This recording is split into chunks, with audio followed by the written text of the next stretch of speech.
Stop making excuses. A right back having the same number of goals as you is crazy.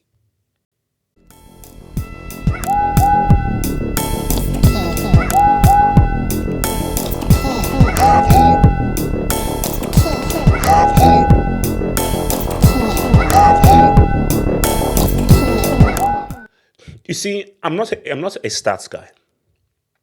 I'm not a stats guy, like, stats. But when there's a particular stat that is important, that is when I've got to maybe rethink that notion. I present to you Exhibit A. Trent Alexander-Arnold has scored the same number of goals for the England national team as Phil Foden. I'm not a stats guy. And I do feel that we should look beyond goals, look beyond assists. And I keep trying to educate you people. I told you guys, this is the good time talking. I keep trying to educate you people that's like, oh, that's J crap, forget that. I test. The guy behind me, over there, eye test merchants. You always have to look at the eye test. However, this shouldn't happen. Because Foden, what is your main asset? Your main asset is you're a goal scorer. That is your main asset. The main asset of what you're about is you are a goal scorer. So if you're not, because remember, you're not a creator, you're not a playmaker, you're not a classic number 10 that creates chances for guys like a Cole Palmer or an Odegaard. Your main thing is drop the shoulder and shoot. So if that drop the shoulder move has only given you 4 Gs, the same number of Gs as Tata, that's crazy. Having the same number of goals as Tata is crazy. Now we know Tata is an extremely dynamic right back in the mold of a Cafu in just how great he is offensively moving forward. Thinking of Dani Alves and of course Cafu. Still, Philip is messed up. And I think the point of this video is, let's stop with the excuses. He's a bum for England. And he needs to take some responsibility for his performances. Because what I'm tired of hearing is, he's a world-class player. What is wrong? Why can't he work out? He's a world-class player. Blah, blah, blah, blah, blah, blah, blah, blah, blah, blah, blah, blah, blah. Because I was watching I'm so glad that YouTube exists. I'm so glad that YouTube exists and YouTubers exist, because in a world before YouTube, I was stuck with these morons on Sky Sports just spouting fluent waffle. Like, guys on Sky Sports, they are fluent in waffle, fluent gibberish. So this guy who was speaking fluent gibberish, I had to use subtitles because I don't speak gibberish. I'm sorry, I don't. So I had to have subtitles. So this guy speaking fluent gibberish said that, oh, but he's a world class player. He's amazing. I'm sure he'll favor you out. This is the theme of this video here. Guys, listen, I told you, this is the GOAT analyst talking. Club football and international football are drastically different ways of playing. Club football and international football are very different. They're not the same. Yes, it's the same sport, but the way in which it is played in a detailed view, it's very different. And the key word, kids, is adaptation. That is the word of the day. If you do not adapt and tweak your game to the international game that is vastly different from the club game, you will fail. So rather than have this notion of like, he's so amazing for Man City, why is he not good for England? Surely it must be the manager. Surely it must be the system. That's bullcrap. In international football, you meet 2-3 times a year. There is not enough time to fully train a well-defined system that people can adhere to.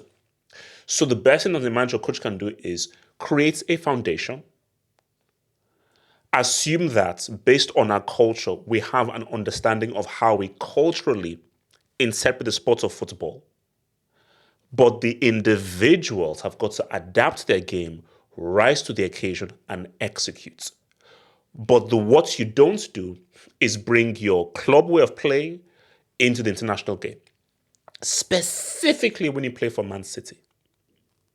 specifically when he played for Man City. So this is not a manager issue. This is not a system issue. This is not a formation issue. This is not a positional issue. This is a player issue. Foden has got to figure it out. Because let's have a real discussion. Let's have a real discussion here. How good is Foden really? Yeah, we win there. How good is Foden really?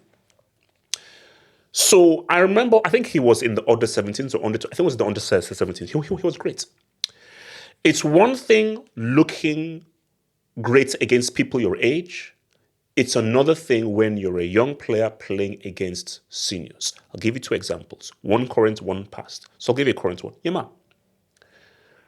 Yamal, as a 16-year-old, scored one of the goals of the tournament against France in a Euro semi.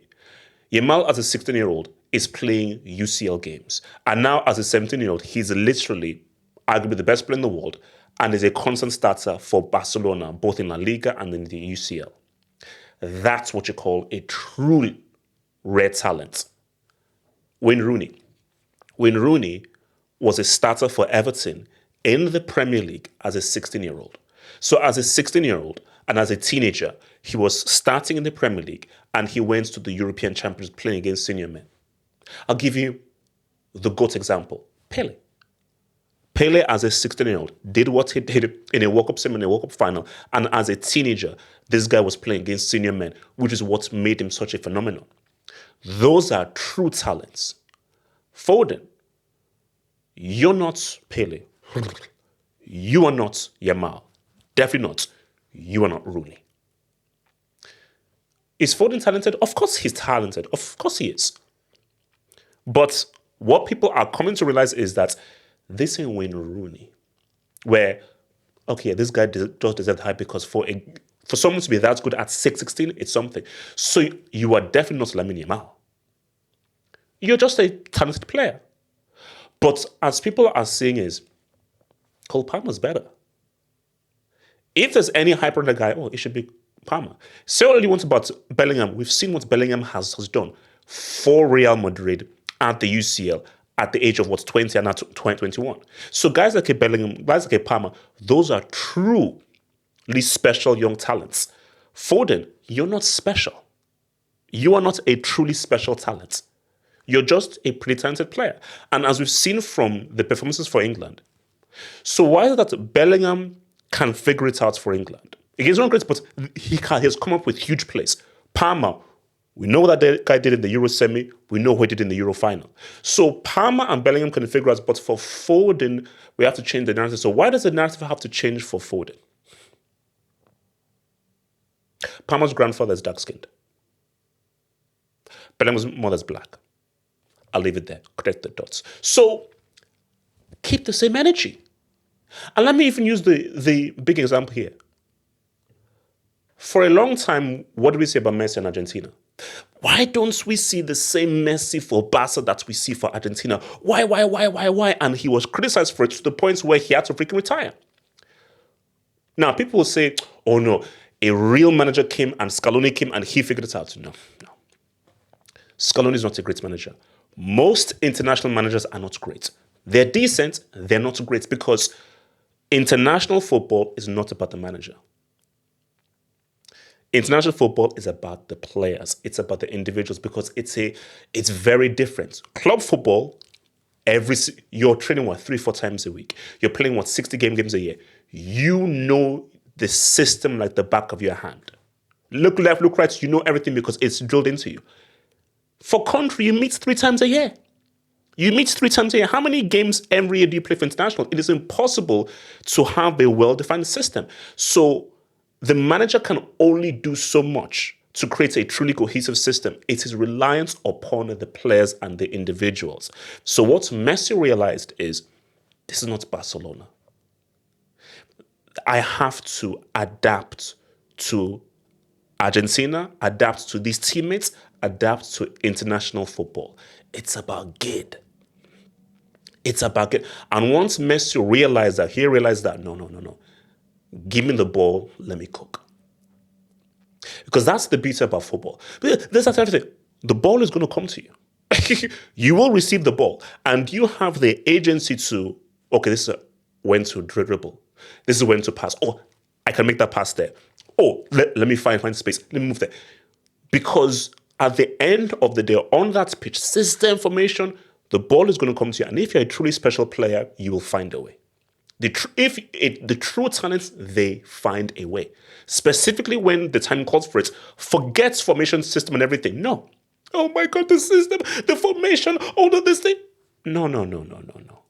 International football, the players have to take responsibility. And Messi realized that, no, if I'm truly that dude, give me the ball, I will take us to the promised land. Now, Foden is nowhere near Messi. Okay, he ain't. But I'm just using that as an example and just as an analogy, which is, if Foden really is that good, you should figure it out and you should be doing a lot better. And what we don't want to do is protect him. See, if it was a case where everybody was garbage, hey, it is what it is.